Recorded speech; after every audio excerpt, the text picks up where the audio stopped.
Okay, so things were changed. Huh. Hello everyone and welcome to Dueling with Dalton, and today we're talking all things episode 78 of the Yu-Gi-Oh! Go Rush anime series. An all-round, skippable episode, but it was a bit of entertainment and lightheartedness that did somewhat continue the story. Let me explain. So following the ending of the tournament, we see Yuki winning with a darkness/fusion monster, and it's revealed that we find ourselves now in an alternative reality created by Kuidal himself. Thus, things have changed. Rovian is now a drummer instead of a guitarist. Manya has massive gorilla arms, which was just freaky and weird to see. Yuki's voice was different, which was great as it continued the ending of episode 77, where we heard a slight change in Yuki's voice. Park was now out of the box. Again, her design is amazing, fantastic, and I love seeing more of her full character design. Plus, the box theme did still remain as she wore a very slim box dress. But, of course, the full box does return, and it is part of her character's charm, so we're going to see it again soon.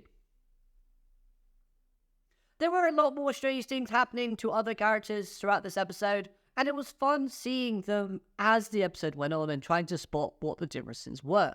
The reason why I say this episode was kind of skippable is due to the amount of recaps and explanatory style of this episode in which it presented itself in.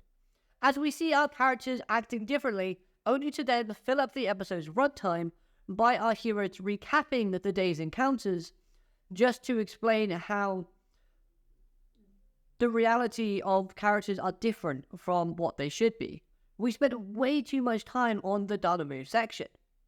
This episode overall did a good job in explaining how Kuidal still fits into the show as the antagonist, while also showing off how the plot will unfold moving forward, as we now have to revisit characters and change them back to their normal selves.